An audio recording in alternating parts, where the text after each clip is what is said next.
E पीक पाहणी या ॲपमध्ये सहाय्यक नोंदणी कशा प्रकारे करायची आहे याबद्दलची सविस्तर माहिती आपण आता पाहूया। तर त्यासाठी सर्वप्रथम आपल्याला आपल्या मोबाईलमधील प्ले स्टोअरवरती यायचं आहे। प्ले स्टोअर ओपन करून घ्यायचं आहे आणि प्ले स्टोअर ओपन करून घेतल्यानंतर या ठिकाणी आपल्याला ई पीक पाहणी ॲप यावरती क्लिक करायचं आहे। मी अगोदरच माझ्या मोबाईलमध्ये इन्स्टॉल केलेला आहे, त्यामुळे मला डायरेक्ट ओपन आलेला आहे। तर आपल्या मोबाईलमध्ये इन्स्टॉल येईल तर ते आपल्याला इन्स्टॉल करून घ्यायचं आहे। तर हे ई पीक पाहणी ॲप आपल्या मोबाईलमध्ये इन्स्टॉल झाल्यानंतर आपल्याला ओपन या बटनावरती क्लिक करायचं आहे। त्यानंतर आपल्याला या ठिकाणी असं स्क्रोल डाऊन करायचं आहे। त्यानंतर महसूल विभाग आपल्याला विचारण्यात येईल। आपला जो महसूल विभाग असेल त्यावरती आपल्याला क्लिक करायचं आहे। तर आपला महसूल विभाग अमरावती आहे, त्यामुळे आपण अमरावतीवरती क्लिक करतोय। त्यानंतर या ठिकाणी जो ॲरोचं बटन दिसत आहे त्यावरती आपल्याला क्लिक करायचं आहे। त्यानंतर आपल्याला या ठिकाणी शेतकरी म्हणून लॉग इन करा आणि दुसरा ऑप्शन आहे इतर। तर आपल्याला इतर या ऑप्शनवरती क्लिक करायचं आहे। त्यानंतर आपल्याला सहाय्यक म्हणून लॉग इन करा यावरती आपल्याला क्लिक करायचं आहे।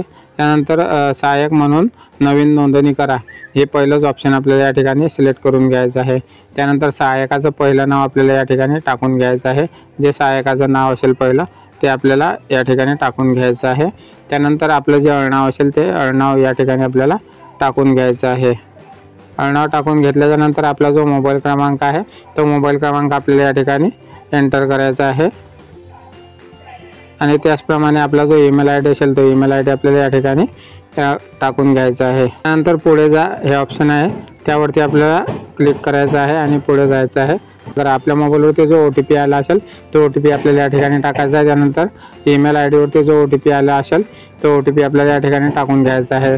तर ईमेल आय डीवरती आलेला OTP आणि मोबाईलवरती आलेला OTP हा एकच असतो, त्यामुळे मोबाईलवर जो OTP आपल्याला सर्वात अगोदर भेटेल तो OTP आपल्याला या ठिकाणी टाकून घ्यायचा आहे।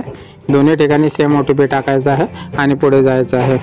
तर आपल्याला आलेला OTP आपण या ठिकाणी प्रविष्ट करतोय आणि त्यानंतर पुढे जा या बटनावरती क्लिक करून आपल्याला पुढे जायचं आहे। त्यानंतर जो आपला आधार क्रमांक असेल, जो सहाय्यकाचा आधार क्रमांक असेल तो आपल्याला या ठिकाणी एंटर करून घ्यायचा आहे आणि त्यानंतर पुढे जा या बटनावरती क्लिक करून आपल्याला पुढे जायचं आहे। तर तिन्ही ठिकाणी एकच जो OTP आपल्याला अगोदर आला होता तो OTP आपल्याला या ठिकाणी टाकून घ्यायचा आहे। त्यानंतर आपल्याला जो पासवर्ड पाहिजे तो पासवर्ड आपल्याला सेट करून घ्यायचा आहे।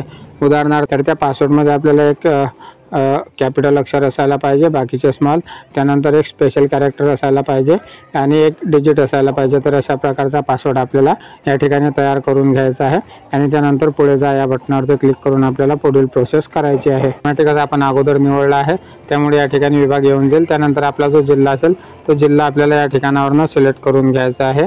त्याचप्रमाणे आपला जो तालुका असेल तो तालुका आपल्याला या ठिकाणी सिलेक्ट करून घ्यायचा आहे आणि त्यानंतर आपलं जे गाव असेल ते गाव आपल्याला या लिस्टमधून सिलेक्ट करून घ्यायचं आहे आणि त्यानंतर पुढे जा या बटनावरती क्लिक करून आपल्याला पुढील आपल्या बँकेची माहिती आपल्याला या ठिकाणी सादर करायची आहे। त्यात अगोदर आपल्याकडे ज्या बँकेचं अकाउंट असेल त्या बँकेचं नाव या ठिकाणी टाकून घ्यायचं आहे। त्यानंतर शाखेचा जो कोड असेल तो कोड आपल्याला या ठिकाणी टाकून घ्यायचा आहे आणि त्यानंतर आपला जो IFSC कोड असेल तो IFSC कोड या ठिकाणी टाकायचा आहे आणि त्यानंतर बँक खाते क्रमांक म्हणजेच आपला जो अकाउंट नंबर असेल तो अकाउंट नंबर आपल्याला या ठिकाणी टाकून घ्यायचा आहे आणि पुढे जा या बटनावरती क्लिक करून आपल्याला पुढे जायचं आहे। त्यानंतर आपला मोबाईल नंबर आणि आपण जो पासवर्ड सेट केला होता तो टाकून आपल्याला आपलं लॉग इन हे करून घ्यायचं आहे। आपला मोबाईल नंबर आणि पासवर्ड टाकल्यानंतर अशा प्रकारे एक सूचना आपल्याला दाखवण्यात येईल, आपली नोंदणी प्रलंबित आहे। म्हणजेच आपण जे रजिस्ट्रेशन केलं हे रजिस्ट्रेशन आता आपल्या गावचे जे तलाठी आहेत त्यांच्याकडे व्हेरिफिकेशनसाठी गेलेलं आहे आणि ते ज्या वेळेला आपल्याला अप्रूव्हल देतील त्यानंतर आपण या ॲपमध्ये काम करू शकाल। तर संपूर्ण व्हिडिओ पाहिल्याबद्दल धन्यवाद मित्रांनो। व्हिडिओ जर आवडला असेल तर व्हिडिओला लाईक करा, चॅनलला सबस्क्राईब करा। तर पुन्हा भेटूया अशाच एका नवीन व्हिडिओसोबत। तोपर्यंत जय हिंद, जय महाराष्ट्र।